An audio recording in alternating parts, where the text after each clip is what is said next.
Okay, so another update here on Cracker Barrel's changes.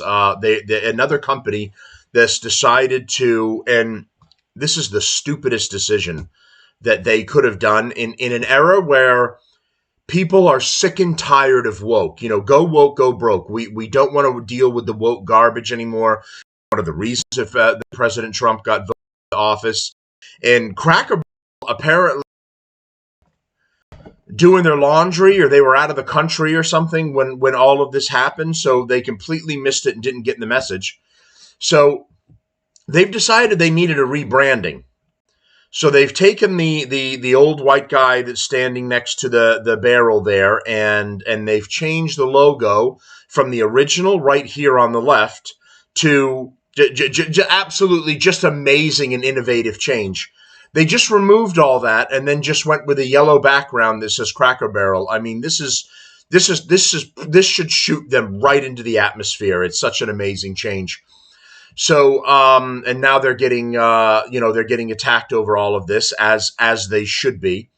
Cracker Barrel over the past decade has worked closely with the Human Rights Campaign, changing its company culture to be more inclusive to the LGBTQ plus minus divided by sign community, friendly ahead of its controversial store brand. I mean, talk about walking in the door at the wrong time.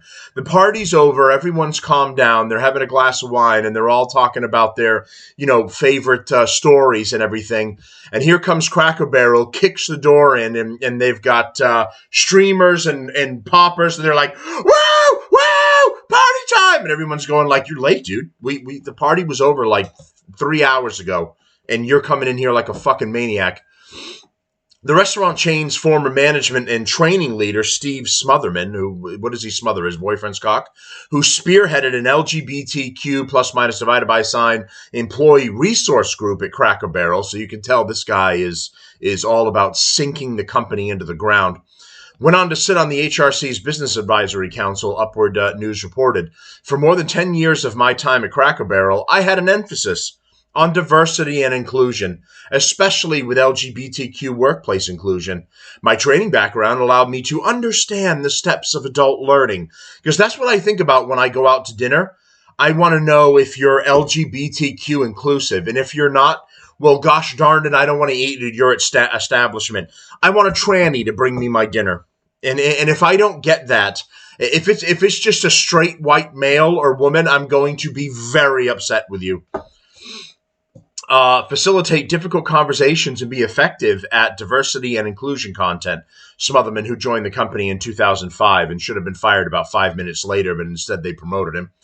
Smotherman said at first he was reluctant to join Cracker Barrel due to it having a bad reputation with the gay community. I was reluctant. I was like, I don't think this is for me, but if I can get in there, I think I can absolutely destroy Cracker Barrel. So in 1991, the chain instituted a corporate-wide policy stating that the employees who failed to demonstrate normal heterosexual values would be fired. After 11 employees were fired due to their sexual orientation, protests and boycotts were staged throughout the country. Did I miss that? There were people boycotting Cracker Barrel because of their stance on LGBTQ. What, did like 5 people show up and they bowed to the pressure? I must have missed that. After a few years with the restaurant, Smotherman founded an LGBT resource group. That was the death knell right there. That originally had 6 members. Over time, the group was successful at changing Cracker Barrel's culture and making the old country store more welcoming towards LGBT employees, Smotherman said. He left the company in 2020 after fucking it up. The former Cracker Barrel employee would go on to sit on the HRC Business Advisory Council, because all of these people always fail upwards. The HRC has wielded immense power in the corporate world in recent years with its corporate equality index. That's really, we all want that. That's all really important. The index, which on its website is defined as a national benchmarking tool on corporate policies, practices, and benefits pertinent to lesbian, gay, bisexual, transgender, and queer employees, because that's what I want when I go out to dinner. And that's what most people want too, I think. Would assign companies a score based on how inclusive the HRC determined they were to their gay employees. companies would then jockey to increase their scores by instituting more DEI-related policies, some of which critics allege went too far. And by the way, this crashed and burned in spectacular fashion.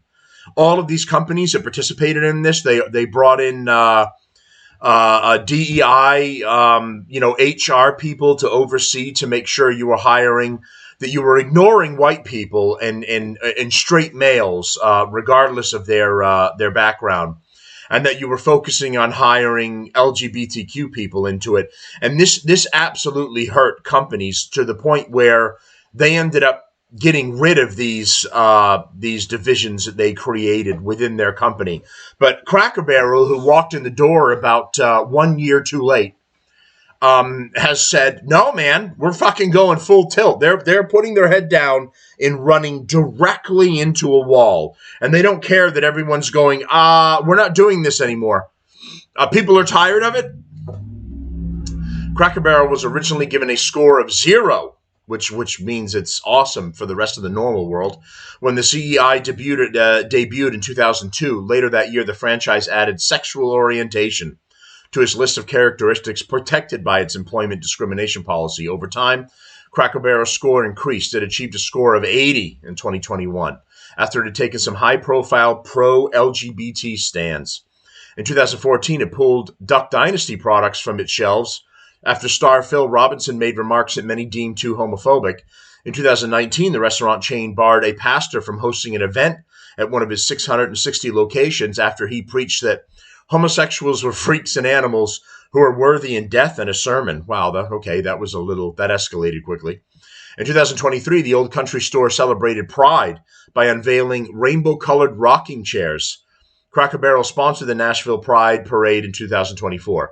Cracker Barrel is now in the crosshairs of consumer backlash after it unveiled a new logo and restaurant design. So you had the old white guy essentially sitting here, and that's very bad as part of their new image. So he had to go, and you had to come up with this new shit image that has no creative thought process whatsoever. The logo, which drops the imagery of a man leaning over a barrel and instead just has the restaurant's name in black text over a yellow barrel-shaped backdrop, has elicited sharp criticism online. A redesign of the restaurant's interiors, which dropped the kitschy American aesthetic it was known for in favor of a slick modernist motif, has also roiled their longtime fans. A representative for Cracker Barrel told Fox News Digital in a statement about the new logo that the company's values have not changed. No, you're still woke and you're still going broke. Our values haven't changed, and the heart and soul of Cracker Barrel haven't changed the company, said. And Uncle Herschel remains front and center in ours. So that was Uncle Herschel on there. Our restaurants and on our menu. He is the face of the Herschel Way, the foundation. If Herschel knew what the fuck you were doing now, he would come to life only to die again. The foundation of how our 70,000 plus employees provide the country hospitality for which we are known. Cracker Barrel had been a destination for comfort and community for more than half a century, and this fifth evolution of the brand's logo, which works across digital platforms as well as billboards and road signs, is a callback to the original and rooted even more in the iconic barrel shape and work mark that sold it back in 1969. So here's the new and exciting, the new and improved and extremely exciting background. It just says Cracker Barrel. I might as well say go fuck yourself at the bottom. It's Cracker Barrel. We're not putting any type of legitimate work in. Go fuck yourself. So of course, who has a Cracker Barrel near them anymore? I before this, I wasn't even sure they were in business anymore. Go woke, go broke. Boycott these places. Don't go to them. Don't eat there. When they make stupid decisions like this, you need to hurt them in their wallet. And they need to learn that making dumb fucking decisions like this is not a good business model. It's a bad business model. You should never cater to the woke radical left and the small group of mentally ill people that are going to scream at you. You should cater to your regular size customer base and where your money comes from. And those are the people that are keeping your business going. The radical left idiots that are screaming, they are not going there to eat. They just chose you as a target. So you changed for them, and you were never going to get $1 from them. And now you've given in to them, and you're pushing away all of your customers that would come in and eat and don't want a Frico serving their dinner. So go woke, go broke. I hope Cracker Barrel goes out of business for this. It's a stupid fucking decision. Not only changing the logo, but their LGBTQ practice that they're coming in far too late. Trump's in office now. The American people have spoken, and they don't want this garbage anymore. So I hope Cracker Barrel absolutely fails for this. I hope this is a sign that it's a last ditch effort, and they're circling the drain, and they absolutely deserve it. Target right now is going through the same thing. They're getting boycotted and targeted over their past practices and crap that they did too. I think their CEO or something just stepped down. So you make stupid decisions like this and pay the price in your wallet. All right, that's the updates I've got today, and we'll see you guys this weekend for the shitbag roundup. Thank you, everybody that supports the show, and we'll see you again soon.